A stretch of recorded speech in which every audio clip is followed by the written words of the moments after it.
Guys, आज हम बवाल मूवी का एक्सप्लेनेशन करने वाले हैं जो कि हाल ही में रिलीज हुई है, जिसमें वरुण धवन और जानवी कपूर लीड रोल में हैं और ये मूवी लोगों को काफी पसंद आ रही है। तो मूवी की शुरुआत में अजय दीक्षित को दिखाया जाता है जो कि लखनऊ में अपने मम्मी पापा के साथ रहता है और सभी उसे प्यार से अज्जू भाई बुलाते हैं। और अज्जू एक स्कूल में टीचर है जो बच्चों को हिस्ट्री पढ़ाता है। यहाँ अज्जू को हिस्ट्री पढ़ाना नहीं आता, लेकिन इस सब्जेक्ट में जैसे तैसे बच्चों को पास करके इस स्कूल में टिका हुआ है। अज्जू लखनऊ में काफी फेमस है, सभी लोग उसकी बातें करते हैं। यहाँ अज्जू सभी लोगों से झूठ बोल बोल कर अपनी तारीफों के पुल बांधा करता था। वो एक इमेजिनरी दुनिया में रहता है और उसी दुनिया में वो खुश रहता है, क्योंकि पढ़ाई के लिए जब उसे कॉलेज में जाना था तो उसके पापा ने डोनेशन देने के लिए मना कर दिया था और यही रीजन होता है कि वो अपने फेलियर का ब्लेम अपने पेरेंट्स को देता है। अज्जू की एक वाइफ होती है जिसका नाम निशा है। निशा एक बिजनेस फैमिली से बिलोंग करती है और उसे बचपन से मिर्गी के दौरे आते हैं, जिसके कारण उसका कोई बॉयफ्रेंड नहीं होता और उसे 10 साल से अभी तक कोई मिर्गी का दौरा नहीं आया था। और यही रीजन होता है कि अज्जू को लगता है कि उसे आगे भी मिर्गी के दौरे नहीं आएंगे। निशा एक पढ़ी लिखी लड़की होती है और उसका फैमिली बैकग्राउंड बहुत अच्छा होता है, इसलिए अज्जू निशा से शादी कर लेता है और शादी के बाद अज्जू निशा का काम काज छुड़वा देता है, जिससे लोगों को ये न लगे कि वो अपनी वाइफ से काम करवाता है और सब लोग उसकी तारीफ कर सके। अज्जू की सुहाग रात के दिन निशा को मिर्गी के दौरे आ जाते हैं और वो भी 10 साल बाद, जिसके बाद अज्जू निशा से बात करना बंद कर देता है। उसे ऐसा लगने लगता है कि अगर वो निशा के साथ बाहर गया और बाय चांस उसे मिर्गी के दौरे आ गए तो समाज में उसकी इज्जत नहीं रहेगी, जिसकी वजह से वो हमेशा उसे इग्नोर करते रहता है और वो बेड पे भी एक दूसरे के अपोजिट्स होते हैं। यहाँ तक कि उनका पति पत्नी जैसा कोई रिश्ता नहीं होता। अज्जू लोगों के सामने बहुत हैप्पी रहने की कोशिश करता है, लेकिन अंदर से वो बहुत दुखी होता है, जिसके कारण उसके पेरेंट्स के साथ हमेशा लड़ाई होते रहती है। और ऐसे ही सुबह सुबह एक दिन अज्जू की अपने पेरेंट्स के साथ लड़ाई हो जाती है, जिसके बाद वो गुस्से में स्कूल चला जाता है। और अब क्लासरूम में एक स्टूडेंट अज्जू से हिस्ट्री का एक क्वेश्चन करता है और अज्जू कहता है कि ये क्वेश्चन एग्जाम में नहीं आएगा, लेकिन बच्चा बोलता है कि ऐसा बोलिए ना सर, आपको इसका आंसर नहीं पता, जिससे सारे बच्चे हंसने लग जाते हैं। जिसके बाद अज्जू बहुत गुस्सा हो जाता है और उसे एक थप्पड़ मार देता है। और अब सीन शिफ्ट होता है, निशा अपने घर गई होती है। यहाँ उसकी मॉम को निशा और अज्जू के रिश्ते के बारे में पता होता है कि उनके बीच कुछ भी नहीं है। निशा की मॉम कहती है कि जिस दिन तुम्हें ऐसा लगे कि अब इस रिश्ते में कुछ भी नहीं बचा तो तुम उस दिन इस घर में वापस आ सकती हो, हम कुछ भी नहीं कहेंगे। और निशा यहाँ कहती है कि वो इस रिश्ते को और मौका देना चाहती है। और अब सीन शिफ्ट होता है और अज्जू को दिखाया जाता है जो कि एक वॉशरूम में था। उसे वहाँ एक टीचर मिलता है जो कि उसे बताता है कि तुमने जिस स्टूडेंट को थप्पड़ मारा वो एक विधायक का बेटा है, जिसे सुनकर अज्जू घबरा जाता है। और स्कूल के बाद वो अपने दोस्त से मिलता है जो बताता है कि आज काफी ज्यादा बवाल हो गया और ये बात पूरे लखनऊ में फैल जाती है कि अज्जू ने एक स्टूडेंट को सवाल पूछने पर थप्पड़ मारा। और ये सुनकर अज्जू के घर वाले भी बहुत डर जाते हैं। और अब अगले दिन विधायक स्कूल में आता है और अज्जू को सस्पेंड करवा देता है। विधायक कहता है कि अज्जू पढ़ाने लायक नहीं है और ये बोलकर वो वहाँ से चला जाता है। अज्जू जब प्रिंसिपल ऑफिस से बाहर निकलता है तो वहाँ सारे बच्चे उसे घेर लेते हैं और उसे बहुत शर्मिंदगी महसूस होती है। वहीं दूसरी तरफ लखनऊ में सभी जगह ये बात फैल चुकी थी, जिससे अज्जू की बहुत बड़ी बदनामी हो जाती है। फिर अज्जू अपने दोस्त के साथ दारू पीने लगता है। अज्जू को सिर्फ अपनी इमेज की पड़ी हुई थी। वो कहता है कि भले जॉब चली जाए, मगर सस्पेंड होकर जॉब जाएगी तो मेरी बहुत बड़ी बदनामी हो जाएगी। और इसके बाद अज्जू डिसाइड करता है कि वो यूरोप जाएगा और बच्चों को लाइफ हिस्ट्री में वर्ल्ड वॉर 2 और हिटलर के बारे में बताएगा। भले ही वो सस्पेंड हो चुका था, पर इससे उसका नाम बना रहेगा। अज्जू को यूरोप जाना था, बट उसके पास पैसे नहीं होते, इसलिए वो अपने पेरेंट्स से झूठ कहता है। वो कहता है कि उसे हनीमून में जाना है। और वहीं दूसरी तरफ वो स्कूल में जाकर प्रिंसिपल से कहता है कि भले ही आपने मुझे सस्पेंड कर दिया हो,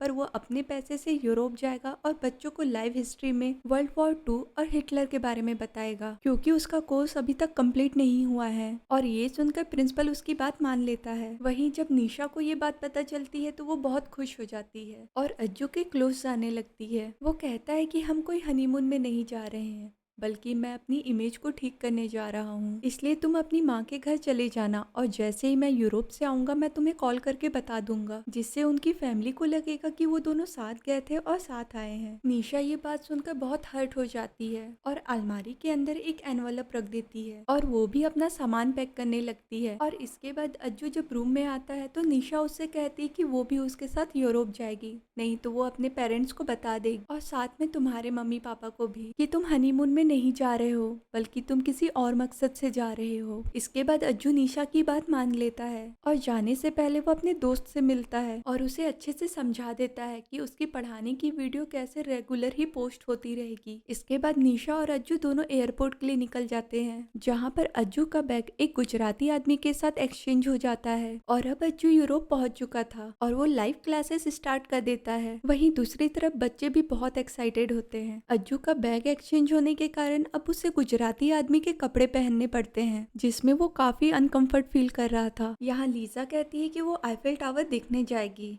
पर अज्जू कहता है कि मैं हिस्ट्री का टीचर हूँ और मैं यहाँ पढ़ाने आया हूँ, इसलिए मैं सबसे पहले म्यूजियम जाऊंगा। और अब दोनों अलग अलग जगह घूमने चले जाते हैं। निशा आराम से अच्छी अच्छी जगह घूम लेती है। अज्जू प्राइवेट टैक्सी में जाता है, वहीं निशा पब्लिक बस से जाती है, जिससे वो ज्यादा जगह घूम नहीं पाता क्योंकि उसके पास पैसे खत्म हो चुके थे। अज्जू म्यूजियम देखने के लिए टिकट खरीदता है, लेकिन वो ओपेरा सिंगिंग शो में चला जाता है। वो शो में तो चला जाता है, लेकिन वो वहाँ बहुत बोर हो रहा था। वहीं दूसरी तरफ निशा एफिल टावर देख रही थी और साथ में बहुत एंजॉय कर रही थी। और दिन खत्म होने के बाद दोनों होटल रूम पहुंचते हैं, जहां पर अज्जू निशा से कहता है कि आज का दिन उसका बहुत बुरा गया, वो स्टूडेंट को आज नहीं पढ़ा पाया, पर तुमने आज बहुत एंजॉय किया, तुम्हें मुझसे ज्यादा पता है, इसलिए प्लीज कल तुम मेरे साथ चलना। अज्जू की बात सुनकर निशा मान जाती है और अगले दिन दोनों एफिल टावर देखने जाते हैं, जहाँ पर वो व्यूज को बहुत एंजॉय करते हैं। और यहाँ निशा अज्जू से कहती है कि यूरोप के कोने कोने में वर्ल्ड वॉर 2 से रिलेटेड कोई न कोई कहानी छुपी हुई है। जब हिटलर ने यहाँ अटैक किया था तो फ्रेंच यहाँ से भाग गए थे, क्योंकि वो नहीं चाहते थे कि लड़ाई में उनका इतना सुंदर शहर नष्ट हो जाए। और वो दोनों वहाँ पर अलग अलग जगह घूमते हैं, वीडियोस बनाते हैं और उनकी वीडियोस को बच्चे बहुत इंटरेस्ट के साथ देखा करते थे, और साथ में एमएलए भी। वहीं दूसरी तरफ अज्जू की मॉम जब अलमारी चेक करती है तो वहाँ उन्हें एक एनवलप मिलता है और एनवलप के अंदर डिवोर्स पेपर होता है। दोनों शॉक्ड हो जाते हैं और यहाँ पर दोनों फैमिली ये डिसाइड करती है कि जब वो दोनों ट्रिप से आ जाएंगे तो हम इस मैटर में उनसे बात करेंगे, उनसे पूछेंगे कि वो क्या चाहते हैं। और अब सीन शिफ्ट होता है और नॉर्मेंडी के सिमेट्री को दिखाया जाता है, जहाँ पर हिटलर को हराने के लिए यहाँ के लाखों सैनिकों ने अपनी जान दे दी। निशा ऑडियो पॉडकास्ट सुन रही थी, जिसके बाद उसके आंख में आंसू आ गए और अब निशा वो हेडफोन अज्जू को दे देती है। और अब अज्जू वो पॉडकास्ट सुन रहा था और उसमें बोला जा रहा था कि 6 जून 1944 ओमाहा बीच सुबह के 6:30 बजे थे, जहाँ एलिट फोर्स की फर्स्ट टुकड़ी यहाँ उतरी थी और इनका इंतजार कर रहे थे 12,000 जर्मन सैनिक। यहाँ पर 100 मीटर तक खुला बीच था, जहाँ पर छुपने की कोई भी जगह नहीं थी और पहली टुकड़ी के 96% सैनिक 1 घंटे में ही मारे जा चुके थे। और जब पॉडकास्ट चल रहा था तो अज्जू ये सारी चीजों को इमेजिन कर रहा था और अज्जू निशा से कहता है कि ये सारे छोटे बच्चे जिनकी उम्र 15 साल 19 साल थी, उन्हें जंग में जाना पड़ा और देश के लिए शहीद हो गए। और वो वीडियो में बताता है कि बच्चों, वॉर डिक्लेयर करना किसी भी गवर्नमेंट के लिए बहुत आसान है, बट उसका रिजल्ट हमेशा बुरा ही होता है। और अब दोनों वापस आने के लिए ट्रेन में बैठ जाते हैं, जहाँ पर उनकी मुलाकात वही गुजराती भाई से होती है जिसके साथ अज्जू का बैग एक्सचेंज हुआ था, लेकिन वो गुजराती लड़के ने अपना बैग होटल में ही छोड़ दिया था। जिसके बाद वो वॉशरूम में जाकर जो पहने हुए कपड़े थे उन्हें एक्सचेंज कर लेते हैं। और अब अगले दिन अज्जू और निशा एन फ्रैंक के घर जाते हैं, जो कि अब म्यूजियम बन चुका है। और निशा यहाँ बताती है कि जब जर्मन सोल्जर यहूदी पे अटैक किए थे तो ये लोग यहीं पर छुपा करते थे और कभी कभी तो 2-3 दिन तक इनकी फैमिली को खाना भी नसीब नहीं होता था। और यहाँ पर अज्जू वीडियो में बच्चों को बताता है कि एनी एक राइटर बनना चाहती थी और इतनी सारी प्रॉब्लम्स देखने के बाद भी वो अपनी डायरी रोज लिखा करती थी। उसे पता था कि उसका कोई भी डे लास्ट डे हो सकता है, फिर भी एन फ्रैंक ने अपनी डायरी लिखी। वो बच तो नहीं पाई, लेकिन उसकी डायरी की वजह से हमें उसके बारे में पता चला और सभी उसके बारे में अब जानने लगे हैं। और अब दोनों वहाँ से बाहर निकलते हैं, जहाँ अज्जू निशा से पूछता है कि अगर लाइफ का लास्ट डे होगा तो तुम क्या करोगी। तो निशा कहती है कि मैं वो रेड गाउन पहनकर किसी रेस्टोरेंट में बियर पीऊंगी और अज्जू उसके लिए वो रेड गाउन खरीद लेता है। जिसके बाद दोनों रेस्टोरेंट में जाकर बियर पीते हैं और वहाँ बहुत सारी बातें करते हैं और साथ में डांस भी।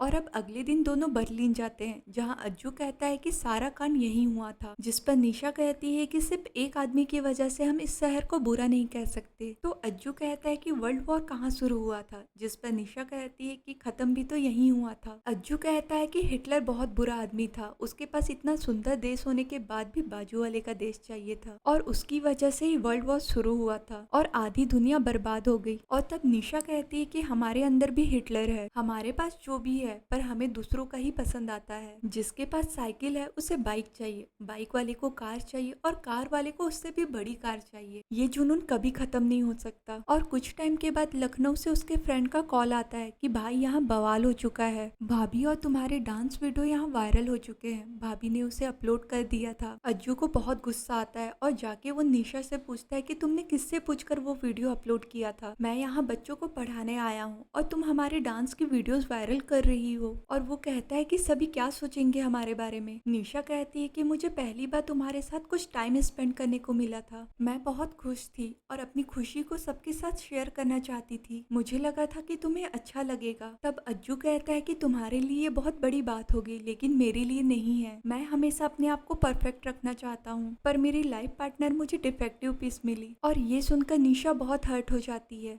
और वो कहती है कि अब बस, अब और नहीं, इससे ज्यादा मैं और कुछ नहीं सुनूंगी। लॉयर से बोलकर मैंने डाइवोर्स पेपर रेडी रखा है और घर जाकर उस पर साइन कर दूंगी। और अब दोनों रूम आ जाते हैं जहां अज्जू को वही गुजराती आदमी का कॉल आता है। वो कहता है कि जाने से पहले हमें अपने अपने बैग ले लेने चाहिए और दोनों अपना बैग एक्सचेंज कर लेते हैं। दोनों एक म्यूजियम में जाते हैं जहाँ बहुत सारे फोटोज और छोटे छोटे सामान होते हैं। उस सामान को देखकर गुजराती भाई कहता है कि अज्जू भाई सोचो, अगर इस बच्चे की जगह किसी और का बैग एक्सचेंज हो जाता तो क्या होता, अंदर क्या ही मिलता, टेडी बियर। जिस पर अज्जू कहता है कि ये हमारे लिए सिर्फ एक टेडी बियर है लेकिन उसके लिए ये पूरी उसकी लाइफ होगी। और नाजी सोल्जर्स ने उन्हें सिर्फ आधा घंटा दिया था अपना पूरा सामान पैक करने के लिए, वो भी इस छोटे से बैग में। तभी वो गुजराती आदमी कहता है कि अज्जू भाई अगर आपको आधा घंटा मिले तो आप अपने बैग में क्या पैक करोगे। तब वो इमेजिन करता है कि वो अपने बैग में महंगे महंगे परफ्यूम रख रहा है, साइड में उसके माता पिता की फोटो होती है और वो चाहता था कि वो फोटो भी वो अपने साथ ले जाए, इसलिए वो शूज निकालकर उस फोटो को वहाँ रख देता है और साथ में निशा की भी फोटो रखता है। और अब नाजी सोल्जर्स उसे मारने वाले थे और तब उसे समझ में आता है कि एक्चुअल में उसके लिए क्या इम्पोर्टेंट है। और लास्ट में अज्जू अपनी और निशा की शादी की फोटोज रखता है और अज्जू निशा के पास जाता है और उससे कहता है कि मैं ही तुम्हारे लायक नहीं हूँ, तुम्हें मुझसे अच्छा लड़का मिल जाएगा।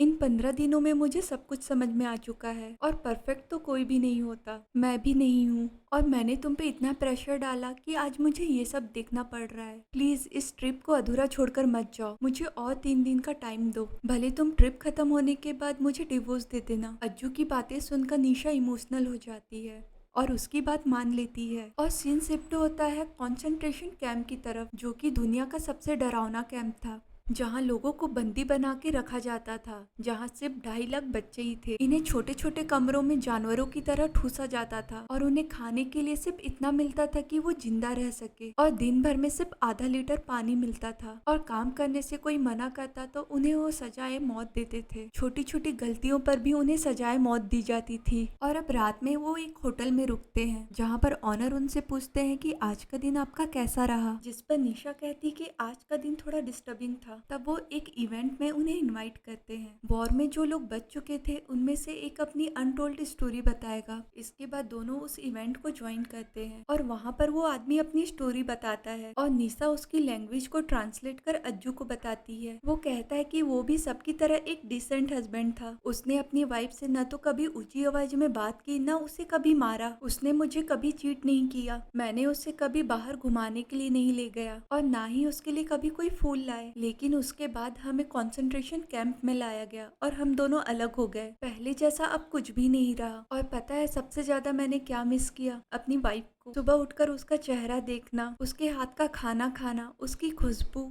छोटी छोटी लड़ाई झगड़े, ये सारी चीजें मैंने बहुत मिस किए। हमें मिलने के लिए सिर्फ 1 घंटा मिलता था और मेरे लिए 1 घंटा काफी होता था अगले 23 घंटे जिंदा रहने के लिए। और उसकी बातें सुनकर अज्जू ये सारी चीजें इमेजिन करने लगता है। इसके बाद वो आदमी कहता है कि एक दिन वो नहीं लौटी और मैं समझ चुका था कि अब वो वापस कभी नहीं आएगी। हर रिश्ते में उतार चढ़ाव तो होते रहते हैं पर लास्ट में ये इम्पोर्टेंट होता है कि आप दोनों दोनों साथ में हों। और इसके बाद वो दोनों गैस चेम्बर के पास होते हैं जहाँ हर दिन हजारों लोगों को लाया जाता था। अब यहाँ सीन शिफ्ट होता है और स्कूल को दिखाया जाता है जहाँ पर एमएलए क्लास में आया और वो उन बच्चों से हिस्ट्री के कुछ क्वेश्चन करता है क्योंकि अज्जू ने लाइव क्लास लिया था। जिसके बाद इनका सरप्राइज टेस्ट लिया जाता है और सर कहते हैं कि अगर आप पास हो गए तो आपके टीचर भी पास हो जाएंगे। और वहीं दूसरी तरफ अज्जू और निशा गैस चैम्बर के अंदर जाते हैं जहाँ पर कैदियों को झूठ बोलकर लाया जाता था कि उन्हें नहलाने ले जा रहे हैं। और वो जब अपने कपड़े उतारते थे तो ऊपर से पेस्टिसाइड डाला जाता था जिसके बाद सभी मर जाते थे। अज्जू यहाँ इमेजिनेशन करता है, उसे लगता है कि ये सारी चीजें उसके साथ हो रही है और वो निशा को नहीं बचा पा रहा है। तभी हम देखते हैं कि निशा को मिर्गी के दौरे आने लगते हैं और अज्जू उसके पास बैठकर उसे संभालने की कोशिश करता है और वो दोनों वापस लखनऊ आ जाते हैं जहाँ पर निशा उसे माफ कर देती है। पर स्कूल का बवाल अभी तक खत्म नहीं हुआ था। अज्जू स्कूल जाता है और वो सर से कहता है कि सर आज तक मैंने सिर्फ अपनी इमेज को मेंटेन रखने की कोशिश की थी, मुझे बच्चों को पढ़ाने में कोई इंटरेस्ट नहीं था। पर जितनी भी लाइव क्लासेस मैंने ली है वो मैंने बहुत इंटरेस्ट के साथ लिया है, पर मैं कोई सफाई नहीं दूंगा। और वो रिजाइन करके वापस जाने लगता है कि तभी प्रिंसिपल सर सरप्राइज टेस्ट के रिजल्ट बताते हैं जिसे सुनकर अज्जू शॉक्ड हो जाता है क्योंकि सारे बच्चे बहुत अच्छे नंबर से पास हुए थे। इसके बाद एमएलए भी कहता है कि मैं तुम्हारा सस्पेंशन कैंसिल कर रहा हूँ और हमें ऐसे ही टीचर की जरूरत है। और इसी के साथ ये मूवी यही खत्म होती है। अगर आपको ये मूवी का एक्सप्लेनेशन पसंद आया हो तो प्लीज लाइक कीजिए, सब्सक्राइब करें और शेयर करना ना भूले।